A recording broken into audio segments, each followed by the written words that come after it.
안녕하세요. 트럼프 대통령이 드디어 공식 랠리에 막을 올렸습니다. 이 랠리라는 것은 선거 유세 스타일의 대중 집회인데 모인 군중의 규모가 어마어마해서 인기도가 트럼프 대통령이 현직에 있을 때와 비교해 봐도 조금도 손색이 없었습니다. 제가 2주쯤 전에 제 동영상 60회에서 트럼프 돌아오다 라는 그 제목으로 트럼프 대통령의 활동 재개에 대해서 말씀을 드린 적이 있습니다. 그때는 그 주제가 트럼프 대통령이 내부의 적을 어떻게 청산하고 있는가, 그 다음에 각 주에서 조용히 선거법, 그러니까 특히 투표와 관련된 법률을 지금 하나씩 성공시키고 있는 점, 그리고 무엇보다도 중요하게 그런 것들, 그런 전략들을 가능케 하는 그 정치 자금의 돈줄을 트럼프 대통령이 가지고 있다. 그래서 국민의 그 정치 자금 기부액이 트럼프 대통령 개인에게 기부를 한 액수가 공화당 전체가 기부를 받은 액수의 2배 정도 된다라는, 이러한 그 어느 나라 정치 역사상에도 볼 수 없는 기현상에 대해서 말씀을 드렸습니다. 오늘은 트럼프 대통령이 백악관을 떠난 지 만 5개월 이후에 이 재개되는 랠리의 그 중요성과 그리고 궁극적인 목표에 대해서 말씀을 나눠보도록 하겠습니다. 자, 우선 이번 그 첫 랠리가 열린 곳은 오하이오주의 그 웰링턴시라는 곳입니다. 이 오하이오주는 미국 정치에 있어서 상당히 중요한 곳입니다. 중요한 이유가 이제 여러 가지가 있는데, 우선 첫 번째로 오하이오주는 그 미국의 중서부에 있습니다. 그러니까 그 중간에 있는 거죠, 미국에. 그래서 이 중간에 있는 여러 주들을 그 대표하는 주로서 트럼프 대통령 때부터 이제 완전히 오하이오가 그 공화당주로 지금 변신을 해 있습니다만은, 전통적으로 오하이오주는 꼭 공화당주가 아니었습니다. 어떤 대선에서는 이제 공화당 후보를 지지하고 어떤 대선에서는 민주당 후보를 지지하기 때문에 이 오하이오가 어느 대선 후보를 선택하느냐에 따라서 누가 미국의 그 대통령이 되느냐가 결정되는 일들이 미국 대선 역사상 상당히 많았습니다. 그래서 오하이오와 플로리다 두 군데에서 다 승리를 한 대통령이 미국 대통령의 그 당선이 되지 않는 경우는 미국 역사상 단 한 번도 없었습니다. 그런데 트럼프 대통령이 처음이에요. 오하이오에서도 승리를 하고 플로리다에서도 승리를 했는데, 그 승리한 정도가 몇 표 차이가 아니라 말도 안 되는 어마어마한 그 압도적인 표로 바이든 후보에 대해서 승리를 했는데도 트럼프 대통령이 당선이 안 된 겁니다. 그러니까 작년 그 대선은 많은 사람들이 의문점을 지금도 가지고 있습니다. 그래서 이렇게 오하이오주는 중요한 주고, 또 최근 그 현상에서 오하이오주가 중요한 주로 떠오르는 것은 그 민주당 주들이 그 다 주변에 민주당 주들입니다. 뭐 위스콘신이라든가 미시간이라든가 이런 주들이 쭉 있는데, 작년 선거 이후로 젊은 보수층들이 더 이상 이 민주당주에서 살지 못하겠다, 그래가지고 그 이동을 해서 들어오는 주가 바로 오하이오주입니다. 주변에서 이제 그 남쪽으로 내려가면 이제 뭐 텍사스라든가 플로리다라든가 이런 완전히 공화당주들이 많이 있지만, 그래도 그 중서부에서 미드웨스트에서 믿을 만한 그 공화당주는 오하이오주가 이제 공화당주로 떠오르니까, 이쪽으로 유입되는 젊은 보수층들의 인구가 상당히 많아서 인구가 계속 유입되는, 늘어나는 그러한 주입니다. 그래서 이 오하이오는 공화당에게도 그리고 민주당에게도 상당히 그 중요한 주가 되겠습니다. 이날 엄청난 규모의 인파가 몰려들어서 추정하기로 5만 명이 넘는 것으로 이렇게 보이는데, 지금 보시는 사진은 그냥 정면에만 나온 거지만 측면을 잠깐 보시면은 어마어마한 사람이 몰렸습니다. 그리고 그 뒤쪽으로 보면 더 많아요. 뒤에 어마어마한 그 인파가 몰려 있는 이러한 그 모임이었는데, 아마 이날 그 하루에 그 트럼프 대통령의 첫 랠리를 보려고 모인 사람들의 그 규모가 바이든이 작년에 2020 대선에 1년 내내 유세할 때 바이든 보려고 모인 사람들을 다 합친 것보다도 이날 하루 트럼프 집회에 모인 사람이 훨씬 더 많을 겁니다. 물론 뭐 바이든은 작년에 자기 집 지하실에서 나오지도 않고 뭐 인터넷하고 유튜브로 이렇게 선거 유세를 주로 했습니다만은, 그래도 나중에 급하니까 몇 번 나와서 이렇게 실제로 그 선거 유세장 같은 데 가서 연설한 게 몇 번 있죠. 근데 그때 뭐 마스크 쓰고 나와가지고 뛰어앉으라고 그러고, 뭐 사람이 워낙 많이 안 올 걸 알아서 그랬는지는 제가 모르지만은, 바이든이 가는 곳마다 그 실제로 모인 사람들의 인파가 몇 명 안 돼서 몇십 명 수준인 경우가 되게 많았습니다. 그래서 기자하고 카메라맨들 숫자가 훨씬 더 많았어요. 그 바이든 연설 그 집회에 모인 그 민주당 그 사람들보다. 이렇듯이 뭐 그런데 이제 이런 것들이 이날 그 트럼프 집회에 나온 것도 그 뉴스에 안 나옵니다. 이 미국의 그 주류 언론에 모였다라고 보도는 되는데 이렇게 카메라를 쭉 돌려서 보여주지 않습니다. 그리고 나오면 트럼프 대통령이 연설을 하는 그 단상 위주로 이렇게 좁게 보여주죠. 그러니까 실제로 사람들이 얼마나 모였는지 일반 미국인들은 잘 모르는, 그러니까 미국의 주류 언론이 트럼프에 대해서 얼마나 그 편파적인 보도를 하는지 이런 것만 단편적으로 봐도 우리가 쉽게 이해할 수 있습니다.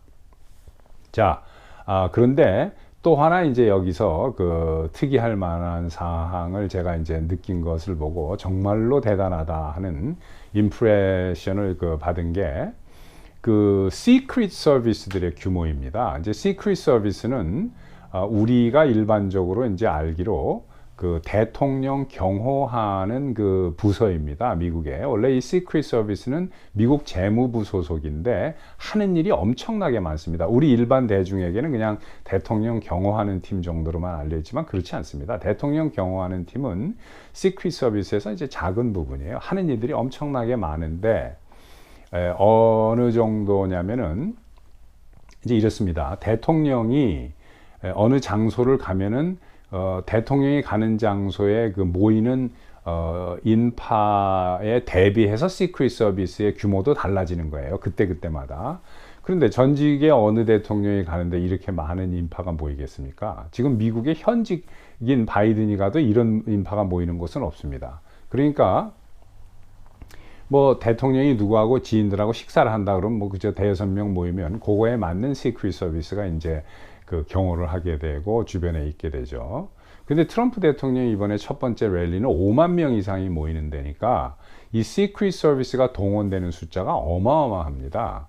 그래서 어느 정도냐면은 그 시크릿 서비스에서 먼저 여러분들이 그 잠깐 제가 여러분들에게 그 아이디어를 가지시라고 말씀을 드리는 것은, 우리가 이렇게 보면 왜 양복 입고 이렇게 그 주변에 뭐 까만 안경도 쓰고 이렇게 해서 옆에 따라다니고 뒤에 배치돼 있고 한 사람들이 이제 다 시크릿 서비스예요. 여성들도 많고 한데 이 사람들이 이제 겉으로 노출돼 있는 경호원들이고 노출이 안 돼 있는 사람은 무지하게 많습니다. 그러니까 예를 들면 이런 정도예요. 트럼프 대통령이 이날 그 웰링턴 오하이오에서 랠리를 갖는다 하면 몇 명으로 추정되냐 그러면 뭐 5만 명 이상 추정된다 하면 거기에 한 달 전부터 두 달 전부터 뭐 아이스크림 트럭으로 해서 아이스크림 장사가 나타나기 시작합니다. 그 다음에 또 뭐 이렇게 있는데 뭐 물 장사도 나타나고 뭐 이래요. 이 사람들이 시크릿 서비스입니다. 거의 대부분. 그 안에는 뭐 총과 뭐 이런 거 다 가지고 있고 이 도로에서 그 매점, 임시 매점을 오픈해서 파는 장사로 위장해 가지고 있고 이럽니다. 몇 달 이렇게 시크릿 서비스의 규모는 어마어마해요. 근데 이때 보니까 우리가 이제 겉으로 노출돼 있고 양복 입고 트럼프 대통령 주변에서 그 경호하는 시크릿 서비스 사람들도 어마어마하게 많았습니다. 그 인파가 많으니까 5만 명의 인파에 대비해서 이제 시크릿 서비스가 대처를 하는 거니까 그 사람들 속에 뭐 누가 숨어 있을지 모르죠. 그러니까 이게 지금 현직이 움직이는 것 같은 그러한 현직 대통령이 움직이는 것 같은 그러한 착각이 들 정도로 이랬습니다. 뭐 이제 대단하죠. 이런 걸 보면은. 뭐 그랬습니다. 그리고 이것은 이제 제가 그 사이드 지식으로 하나 말씀을 드리면은 미국의 그 가운데 있는 주들, 그러니까 이번에 랠리를 트럼프 대통령이 첫 번째 가진 오하이오주라든가 또 그 주변에 있는 주들, 뭐 미시간주, 위스콘신주, 이쪽에 켄터키주, 뭐 이 캔사스주, 이제 이러한 그 가운데 있는 주들을 미국 그 사람들이 그 미들 스테이트, 중간에 있는 주라고 이렇게 이야기하지 않고 미드웨스트라고 합니다. 중서부라고 얘기해요. 중서부, 미드웨스트. 그래서 미국인들이 아닌 사람들은 여기가 틀림없이 가운데 있는 주니까 미들이라고 얘기해야 되는데 꼭 미국인들은 미드웨스트라고 얘기하는 거에 대해서 궁금하게 생각하는 분들이 있습니다.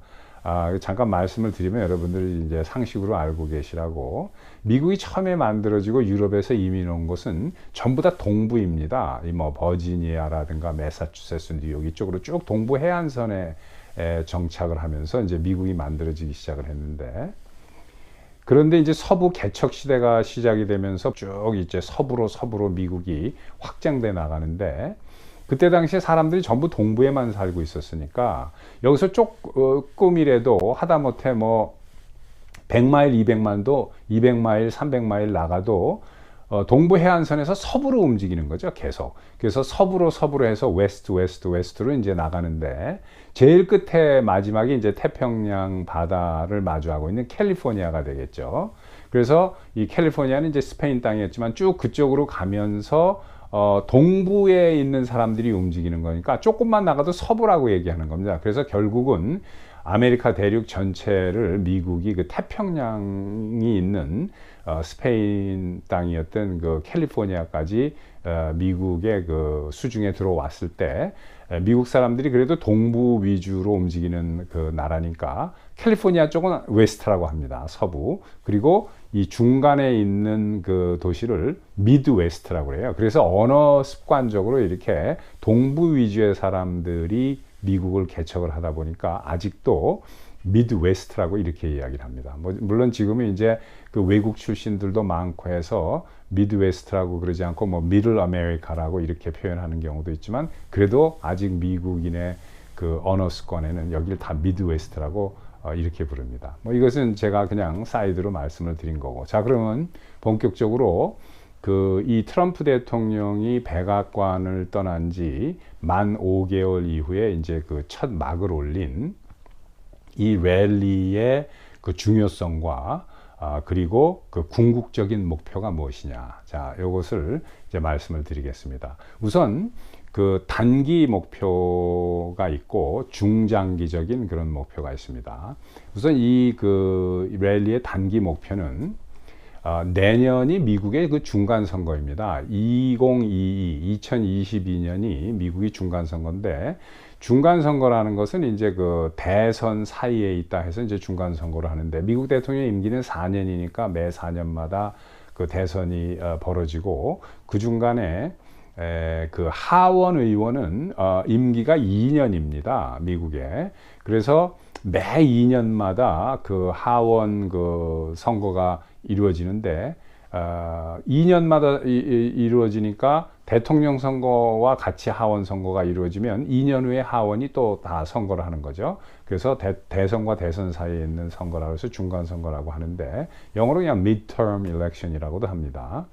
그런데 이게 이제 내년이거든요. 2022년. 근데 여기서 그 트럼프 대통령이 미 하원을 다시 공화당이 그 찾아오는, 공화당이 하원을 장악하는 그 전략을 가지고 이 랠리를 시작한 게 이 랠리의 그 중요한 단기적인 목표입니다. 그러면서 가능하면 지금 상원까지도 가져오려고 하는 거죠. 그래서 이 오하이오에서 첫 번째 랠리를 연 것도 그런 정치적인 목적이 있습니다. 지금 트럼프 대통령이 작년에 그 말도 안 되는 위헌적인 탄핵을 당할 때 그 공화당 내부에서도 이름만 겉으로 공화당이지 실제 민주당과 내통을 하거나, 또는 내통까지는 안 하더라도 그 민주당과 손을 잡으면서 그 트럼프 대통령 탄핵에 찬성표를 던진 공화당 하원 의원들이 10명이나 있습니다. 그 중에 한 명이 안토니 곤잘레스라고 이 오하이오주의 16번 선거구에 있는 사람이에요. 그래서 트럼프 대통령이 여기에서 랠리를 처음으로 스타트한 겁니다. 뭐냐? 내부의 적을 내가 제거하는 작업을 본격적으로 시작하겠다 하는 그 상징적인 의미가 되는 겁니다. 그래서 여기서 공화당의 내부의 적인 그 안토니 곤잘레스를 떨어뜨리고 그 대신 트럼프 그 측근에 있었던 그 정치 초년생인데 그 백악관의 트럼프 대통령 그 임기 말에 시니어 어드바이서를 지낸 맥스 밀러라는 사람을 여기서 출마를 시켰습니다. 그래서 이제 이 사람을 밀러가는 거예요. 그래서 그 내부의 적인 라이노를 그 제거하고 트럼프 측근인 그 맥스 밀러를 차기 그 의원으로 이 선거구에서 밀려고 이제 트럼프 대통령이 간 겁니다. 이 맥스 밀러라는 사람은 그 미 해병 그 예비역이에요. 그리고 이제 백악관에 시니어 어드바이저를 이제 지낸 이런 사람입니다. 그래서 이러한 그 정치적인 목적도 있습니다. 그리고 이 선거운동과 랠리의 그 중장기적인 목표는 공화당의 체질 개선입니다. 공화당을 완전히 새로운 당으로 태어나게 하겠다는 겁니다. 이게 무슨 얘기냐면은 미국 공화당은 부시 대통령 때까지는 그 Traditional Establishment Republican입니다. 그러니까 전통 기득권축 공화당이죠. 그러나 트럼프 대통령은 그게 아니라 일반 대중과 일반 서민을 대표하는 그런 공화당입니다. 그런데 그 트럼프 이전의 부시까지는 사실 그 공화당도 글로벌리스트 공화당이었어요. 그러니까 물론 공화당의 글로벌리즘과 민주당의 글로벌리즘은 다릅니다. 부시 대통령과 그 네오칸으로 대표되는 이 전통 에스태블리시먼트 기득권축 공화당의 그 글로벌리즘은 어떤 글로벌리즘이냐면 그 대자본과 월스트리트의 또 대기업 다국적 미국의 그 대기업들이 국경을 마음대로 전 세계 국경을 넘어다니면서 자기네들의 그 비즈니스를 쉽게 하도록 그래서 경제적인 헤게모니를 미국이 쥐는 이러한 그 글로벌리즘이었어요. 물론 민주당의 글로벌리즘은 그거에 편승을 하면서 이제 조금 다른 사상이 들어가 있는 거죠. 약간 사회주의 물이 들어가 있는 이러한 그 글로벌리즘인데 그 트럼프 대통령이 1차 임기 동안 4년 동안에 공화당의 체질을 반 이상 바꾸는 데는 성공을 했지만 아직도 공화당의 영향력의 3분의 1 정도는 그 전통 공화당, 부시 쪽 공화당의 네오칸들이 가지고 있습니다. 트럼프 대통령이 100% 장악하지 못하고 3분의 2 정도밖에 장악을 못한 거예요. 그런데 트럼프 대통령이 이번에 2기에는 이제 완전히 이 공화당의 체질을 전통적으로 그 중산층 이상 그 상류층 백인 남성의 그런 기득권 측 당에서 일반 서민과 일반 대중을 그 중류층과 그 중산층 그리고 중하류층까지도 포함하는 이러한 일반인들의 이 보통 사람들의 당으로 공화당의 체질을 개선하겠다는 거예요. 이게 트럼프 대통령의 그 장기적인 그 목표입니다. 그래서 이번 그 랠리 연설을 보면 트럼프 대통령의 향후 전략을 그 엿볼 수가 있습니다. 이 트럼프 대통령 연설 중에 이번에 그 security라는 말을 참 많이 썼습니다. 그러니까 그 security라는 것은 이제 안보를 이야기하는 거죠. 안보, 안전. 그래서 트럼프 대통령이 크게 세 가지로 그 border security, 그러니까 국경 안보죠. 그 다음에 economic security, 그러니까 경제 안보, 그 다음에 cultural security, 문화적인 안보. 그래서 이 세 가지를 상당히 강조를 많이 했습니다.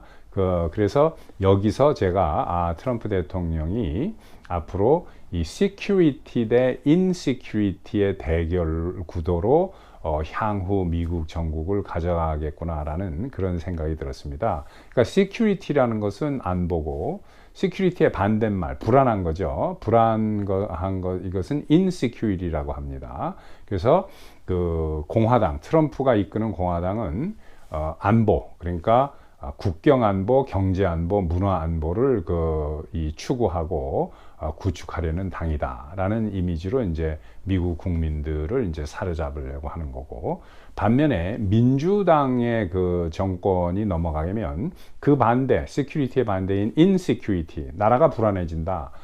국경도 없고 경제는 엉망이 되는 거고 그 다음에 문화적으로도 이제 엉망이 돼 버리는 거다. 이제 이러한 전략을 세워서 하는 것으로 보입니다.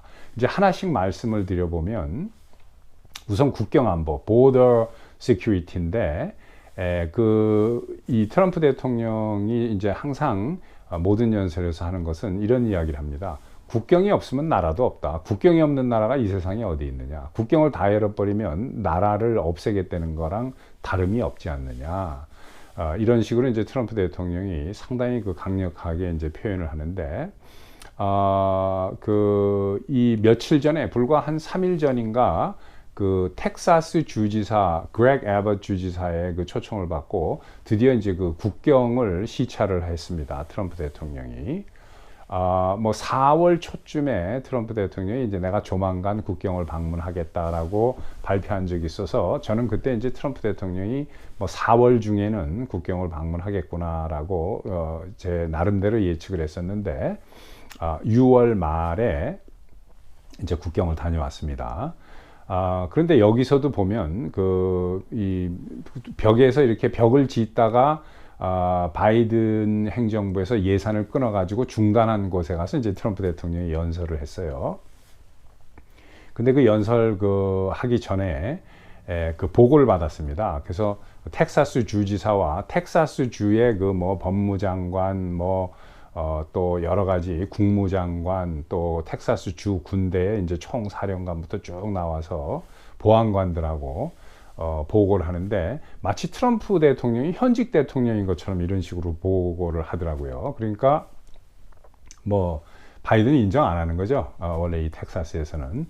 그런데 이날 쭉 보고를 받는 과정에 있어서도 국경 시큐리티에 대해서 이제 여러 부서 사람들이 이야기를 하는데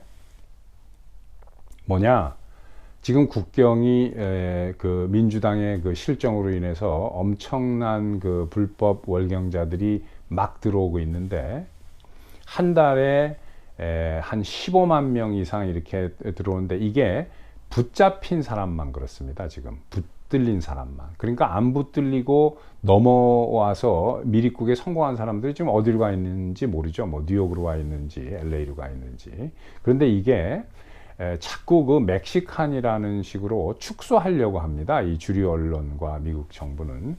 그게 아니라 이 사람들이 평균적으로 들어오는 나라가 매월 150개국 이상입니다. 150에서 160개 이상의 국적을 가진 사람들이 계속 들어오는 거예요. 물론 남미 사람들이 가장 많긴 하지만 그 국적은 150개 이상입니다. 지난달에는 158개의 다른 국적을 가진 사람들이 붙잡힌 거예요. 말씀드렸지만 붙들린 사람만. 그러니까 이게 지금 심각한데 그거보다 더 심각한 문제는 이 사람들이 들어오면서 많은 사람들이 이제 마약을 가지고 들어오는 겁니다. 근데 트럼프 대통령이 이제 그 자리에서 묻더라고요. 그 마약이 중국 애들이 보내는 거 아니냐. 그러니까 이 담당하는 사람들이 전문가들하고 지금 체포하고 하는 이런 관리들이 트럼프 대통령에게 보고하는 내용이 이것을 가지고 들어오는 사람들은 중국이 아니라 다 남미 사람들이 주로 많고 외국인도 조금 있다. 그런데 그러니까 난민이 아닌 그 이외의 외국인들도 이제 가지고 들어온 사람들이 있는데 이 마약을 만든 것 그러니까 페티놀이라고 하는데 이 마약을 만든 곳은 중국이다라고 이야기를 하더라고요. 그러니까 이게 페티놀이 중국에서 제조되는 것 중에는 사실 북한에서 제조돼서 들어오는 것도 상당히 많습니다. 북한제가 그 아주 그 마약 효과가 더 세고 좋은 것들이 많다고 해요. 그래서 북한이 이런 마약을 그 중국에 가지고 들어와서 싼 값에 팔면 중국이 이 자기네들이 제조하는 것도 있지만 북한chế 마약을 가지고 그 이렇게 밀매가 거래가 되고 이게 남미로 들어와서 남미에서 뭐 남미에 있는 아편들도 있고 또 멕시코에서 만드는 것도 있습니다. 아편을. 그래서 이런 것들이 다 미국에 들어오는 거죠. 그래서 그 미국 사회에 이제 이런 게 계속 들어오고 하니까 이것은 뭐 큰 그 시큐리티의 문제가 되는 거죠. 그래서 트럼프 대통령이 이제 이런 그 보더의 문제에 관해서 이제 계속 강조할 것은 뭐 틀림없습니다. 그래서 트럼프 대통령 임기 말에도 그 보도에서 그 연설을 했고 이번에 그 백악관을 떠난 지 한 그 6개월쯤 됐을 때 또 보도에 내려간 거죠. 그래서 뭐 만으로는 한 5개월밖에 안 됩니다만 내려가서 텍사스주의 그렉 에봇 주지사와 그 텍사스 주지사 밑에 그 내각과 같이 이렇게 회의를 하는 모습을 보였습니다. 두 번째로 economic security, 경제 안보죠. 트럼프 대통령의 전략을 보면 자기 본인이 이끄는 이제 economic security 대 민주당의 economic insecurity, 그런 불안한 경제가 되겠죠. 민주당의 이것을 그 컨트레스트 하면서 이제 끌고 나갈 것으로 보입니다. 설명을 좀 드리면 간단하게만이라도 그 민주당의 경제 정책은 이제 글로벌리스트 경제 정책입니다. 이것은 뭐냐면 그 클린턴 때부터 전 세계를 하나의 시장으로 보고, 물론 전 세계를 하나의 시장으로 보는 것은 그 공화당의 글로벌리즘과도 같습니다. 그래서 전 세계를 하나의 시장으로 보고 미국 민주당은 세 가지의 그 섹터로 나누겠다는 거예요. 하나는 뭐냐면 최고 선진된 탈공업화되어 있는 미국과 몇몇 나라. 그 다음에 이제 땀 흘려서 열심히 일하는 제조업을 담당하는 이제 중국과 몇몇 나라. 그 다음에 이제 저개발 국가. 이렇게 셋으로 나눠서 세상을 하나의 그 경제체로 보고, 미국은 그 월스트리트를 위시로 한 그 대자본, 금융산업, 그 다음에 그 최첨단 산업, 뭐 우주항공업이라든가 뭐 이런 것들, 그 다음에 그 이 최첨단 산업과 그 금융을, 대자본 금융을 세계를 움직일 수 있는 선진 교육, 최첨단된 그 교육, 미국 뭐 동부에 좋은 학교들이 많고 하니까. 그래서 쉽게 얘기해서 미국은 이렇게 그 금융산업과 첨단산업과 최첨단 그 선진 교육 산업을 미국이 쥐고 있으면 전 세계에, 그리고 이제 땀 흘리고 힘든 제조업은 이제 그 인건 비싼 중국 애들한테 주고, 이렇게 해서 전 세계 시장을 돌리면 미국이 그 팍스 아메리카나와 그 현재 헤지머니를 잃지 않고 그 가질 수 있다. 그러니까 우리 이제 발음을 헤게모니라고 그러죠. 한국 사람들은. 여기서 이제 헤지머니라고 하는데, 이런 계산이 서 있는 게 민주당의 글로벌리즘입니다. 그러니까 미국은 속되게 표현해서 돈줄하고 머리만 쥐고 있으면 전 세계를 그 컨트롤할 수 있는 헤지머니를 유지할 수 있다. 그리고 그 전체를 움직이는 그 서플라이 체인을 미국이 컨트롤해야 하면 된다.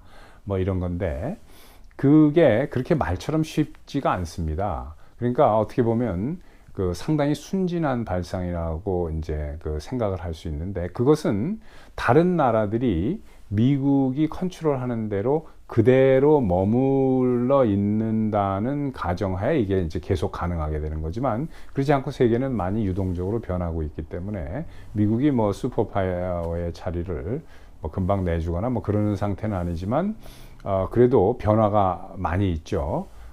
그러니까 이게 그렇게 제대로 작동이 되는, 그 순진하게 몇몇 학자들이 이론적으로 이야기하는 것처럼 그렇게 쉽게 되는 그러한 그 아이디얼리스틱한 그러한 그 플랜이 아닙니다. 그런데 민주당에서 이제 이걸 믿고 이렇게 하는 거죠.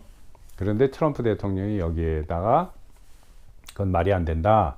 그것은 이론적으로는 가능할지 모르지만 실제적으로 그렇지 않고 미국의 많은 실업자들을 낼 뿐만 아니라 도심 지역에서는 꼭 미국뿐만 아니라 전 세계가 마찬가지입니다.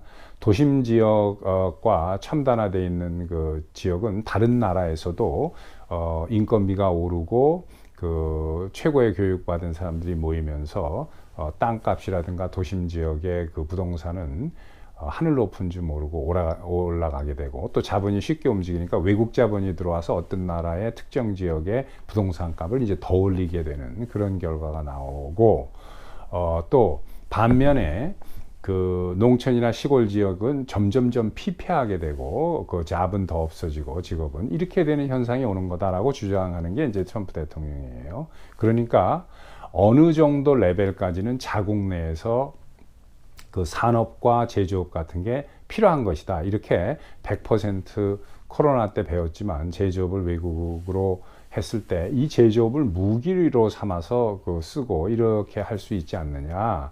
그러니까 이것은 안 된다 하고 이제 트럼프 대통령이 제조업을 미국이 다는 안 가져오더라도 어느 정도는 가지고 들어와야 된다. 그래서 과거에 50년 전 60년대처럼 Made in America, 또 Made in the USA 이런 그 시대가 와야 된다라고 주장을 하는데, 이게 이제 미국의 그 일반 대중과 특히 그 미들 클래스와 중하류층의 미국 사람들에게 인기를 얻는 그러한 전략입니다. 그래서 economic security 트럼프가 이끄는 대 그 민주당의 economic insecurity 전략으로 이렇게 가는 거죠.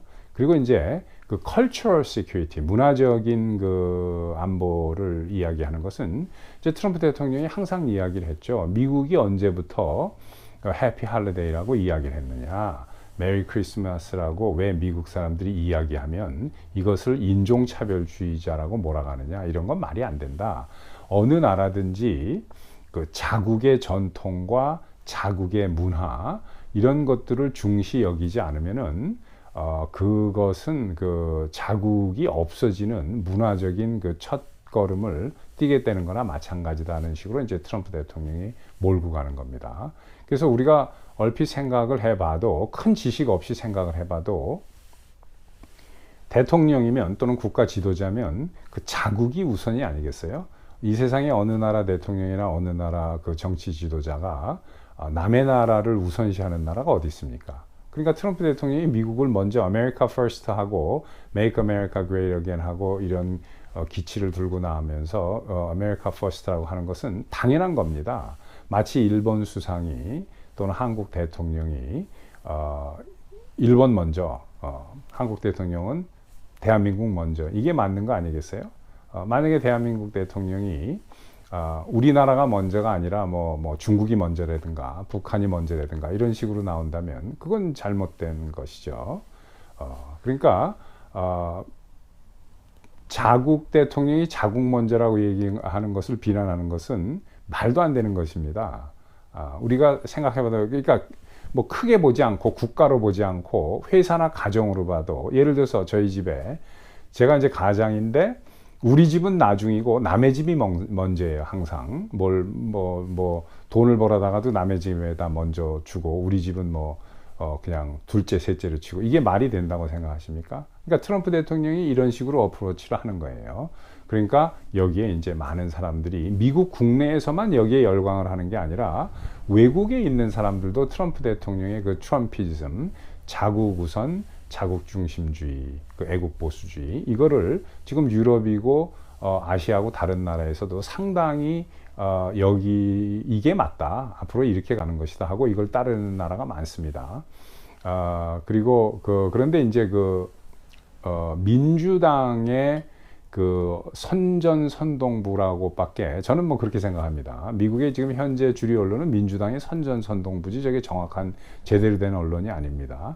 이 사람들이 민주당 것만 이렇게 이 방송을 하고 트럼프에 대해서는 거의 무슨 좀 속된 표현으로 미친인가처럼 이렇게 계속 클린턴의 사주라든가 클린턴하고의 관계 때문에 이런 식으로 선전을 한 거예요. 6년 전에 처음에 그 대통령 나오겠다고 이제 출마를 할 때부터, 그 다음에 뭐 여성 스캔들부터 모든 걸 갖다가 뭐 들이대고 그냥 계속 방송을 하고 해야 되니까 트럼프가 지금 그 거의 미친 인간으로 알고 있습니다. 그 미국의 주류 언론이 보도하는 것만 알고. 근데 이제 세월이 쭉 지나면서 트럼프 대통령을 이해하는 사람들이 이제 많이 늘어나기 시작을 했죠. 그래서 저게 아니라 트럼피즘이 맞는 거구나. 트럼프가 주장하는 자국 중심의 애국 보수주의가 이게 옳은 게 아니겠는가 하고 생각하는 사람들이 많아서 지금 국가 지도자들이라든가 유럽에, 제가 지난주에도 스웨덴 얘기를 잠깐 했습니다만은, 이래서 애국 보수주의가 지금 자꾸 떠오르는 거예요. 이제는 진정한 트럼피즘을 이해하는 지도자들이나 정치인들이나 국민들이 늘어나는 거죠. 근데 그거를 이제 이해하지 못하거나 이렇게 국민성이 이게 쉽게 선동당하는 국민들도 있고 그럽니다. 이런 나라 사람들은 아직도 그 주류 언론이 주로 이야기하고 주류 언론이 방송하는 대로 그대로 믿는 거죠. 그 며칠 전에 6월 30일 날 트럼프 대통령이 그 멕시코 국경을 방문하러 그 텍사스에 내려갔을 때 그 팍스 뉴스의 해니디 프로그램이 따라 내려갔습니다. 그때 그 해니디 프로그램이 공항에서 잠깐 트럼프 대통령하고 인터뷰를 한 것을 제가 봤는데, 그때 그 해니티가 이렇게 물었어요. 대통령께 제가 질문을 하면 뭐 대답을 회피하시겠지만 그래도 묻겠습니다. 간접적으로나마 하면서 뭐라고 물었냐면 Have you made up your mind? 이렇게 물었습니다. 그러니까 마음을 정하셨습니까? 이런 얘기죠. 근데 거기에 트럼프 대통령이 Yes라고 대답을 했어요. 그것은 2024년을 이야기하는 거겠죠. 대선을. 그래서 트럼프 대통령이 제가 보건대 아까 말씀드린 그 security 대 insecurity, 그러니까 본인이 이끄는 국방과 경제와 그 문화의 security 대 그 nationalism이죠. national populism. 그 다음에 민주당에서 지금 추구하고 있는 그 국경을 없애자. 그 다음에 그 경제도 뭐 세계 글로벌 경제로 가야 된다. 그 다음에 문화도 뭐 글로벌로 가야 된다는 이런 그 트럼프 대통령의 내셔널리즘의 시큐리티 대 민주당의 글로벌리즘의 인시큐리티를 대칭시키고 대비시키는 전략으로 갈 것 같은 게 그 이번 연설이라든가 트럼프 대통령의 그 첫 행보를 통해서 엿볼 수 있었습니다. 자, 오늘은 여기까지 하겠습니다. 좋아요, 구독, 그리고 많은 분들과 같이 공유해 주셨으면 감사하겠습니다. 또 뵙겠습니다.